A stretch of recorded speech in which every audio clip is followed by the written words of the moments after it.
ये फिल्म एक सच्ची कहानी पर बनाई गई है। शुरू में ये बताया जाता है कि जून 1940 में जर्मन ने फ्रांस पर कब्जा किया। बेसिकली इस फिल्म की कहानी एक किरदार एवन रेहॉन से स्टार्ट होती है, जो कि गाड़ी में जा रहा होता है और पीछे आने वाली कैनन के सोल्जर इस आदमी को इन्वेस्टिगेशन के लिए ले जाते हैं। वो लोग समझते हैं कि ये वॉर सेलर है, उसे जाने दिया जाता है। गाड़ी लेकर वो ऐसी जगह जाता है जहाँ बहुत से एयरप्लेन्स खड़े होते हैं और वहाँ एक रूम में एंटर हो जाता है। वहाँ एक आने वाला ऑफिसर बताता है कि जंग खत्म हो गई है और इंग्लैंड में मरने से बेहतर है तुम फ्रांस में रहो। ये कहकर वो चला जाता है। वहाँ पास खड़े कुछ जर्मन के ऑफिसर पायलट ऑफिसर्स बात कर रहे होते हैं। जैसा कि वो कहते हैं कि प्लान्स हमारे पहले से ही तैयार हैं। पहली बात, हम रॉयल एयरफोर्स को तबाह कर देंगे। फिर पास खड़े एक एयरप्लेन में एवन जाकर बैठ जाता है और उसको ले जाता है। पायलट ऑफिसर उसको रोकने के लिए भागते हैं, लेकिन एवन चला जाता है। नेक्स्ट सीन में पायलट ऑफिसर ऑफिस की जगह दिखाई जाती है जहाँ एयर अटैक्स हो रहे होते हैं।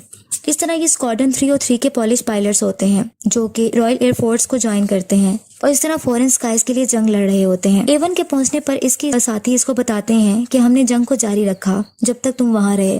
एवन कहता है कि तुम इनको मेरे बगैर खत्म नहीं कर सकते और मुस्कुराने लगता है। नेक्स्ट सीन में पायलट ऑफिसर चीफ मार्शल को बताता है कि हम बॉम्बर्स नहीं हैं बल्कि फाइटर पायलट्स हैं।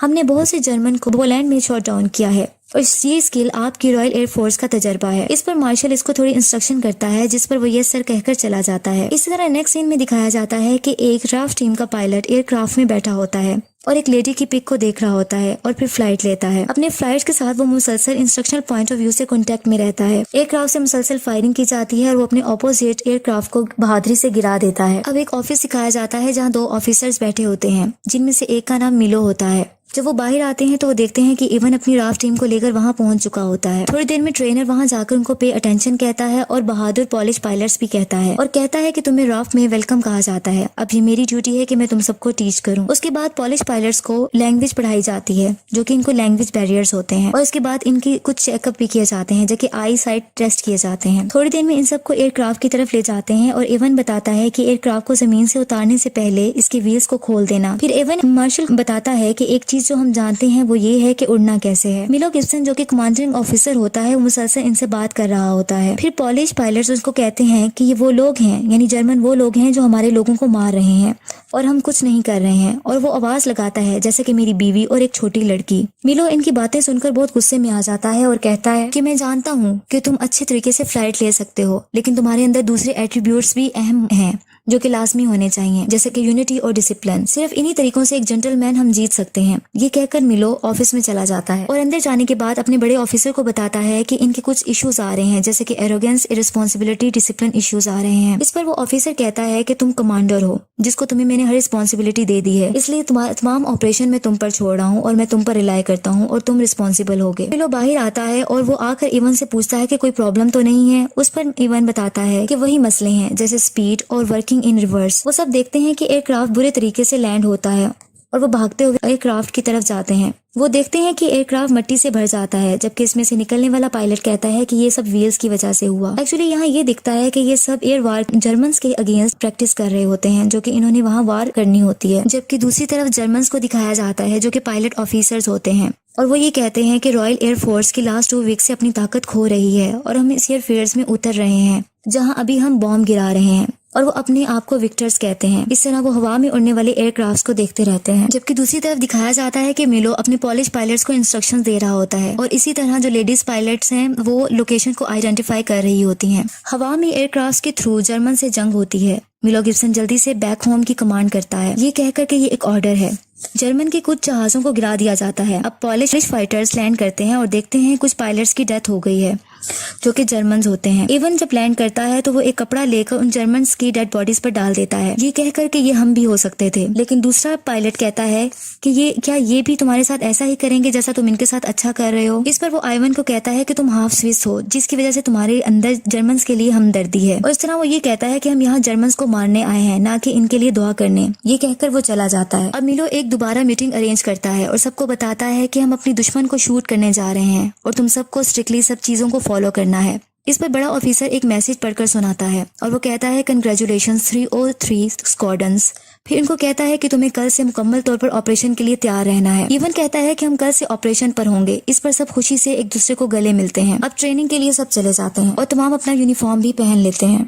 नेक्स्ट डे ऑपरेशन स्टार्ट हो जाता है और लेडी पायलट्स अपनी ऑफिसर अपनी ड्यूटी संभाल रही होती हैं। फाइटर पायलट्स की एयरफील्ड पर दूसरी फोर्स की तरफ से बम्बार्डमेंट स्टार्ट हो जाती है, लेकिन सब कामयाबी से फाइट करते हैं और दोबारा एयर अटैक्स शुरू हो जाते हैं। फिर दिखाया जाता है रॉयल एयरफोर्स टीम आपस में कांटेक्ट में रहती है। इस लड़ाई में रॉयल एयरफोर्स का पायलट एक उड़ते हुए एयरक्राफ्ट को जो कि जर्मन का होता है उसको मार गिराता है, जबकि दूसरी तरफ मिलो को इवन कहता है कि तुम जानते हो कि मैं बेस्ट हूँ। अभी वो ये बता रहा होता है कि इवन का दोस्त आ जाता है, जिसे लेकर वो रॉयल एयरफोर्स टीम की तरफ ले जाता है और कहता है कि देखो कौन आया है। सब उसे खुशी से गले मिलते हैं और इस तरह इवन बाहर आता है तो इसे एयरक्राफ्ट के मुतालिक एक आदमी के थ्रू बताया जाता है। वो आदमी से बताता है कि एरोप्लेन में गन कैमरास को इंस्टॉल कर दिया गया है और ये आपका ही आइडिया था। ये वाली गन्स 150 यार्ड से रिहार्मोनाइज्ड कर दी गई हैं, तकरीबन 137 मीटर्स पर। लेकिन इसका ये मतलब है कि आपको रियर क्लोज रहना पड़ेगा एक फासले पर और फिर इसको हिट करना होगा। ये इतना ही सही होगा जितना कि एक कैनन होती है बरतानिया के लड़कों के मुताबिक। रॉयल एयरफोर्स टीम की अगली सुबह ग्रुप फोटो ली जाती है कि अचानक से सायरन बजने लग जाता है और अनाउंसमेंट होती है कि टीम अपनी एयरक्राफ्ट की तरफ जल्दी से भागें। ऑपरेशन शुरू होने का वक्त आ गया है और सब फ्लाइट लेते हैं और एयरक्राफ्ट के थ्रू फायरिंग शुरू हो जाती है,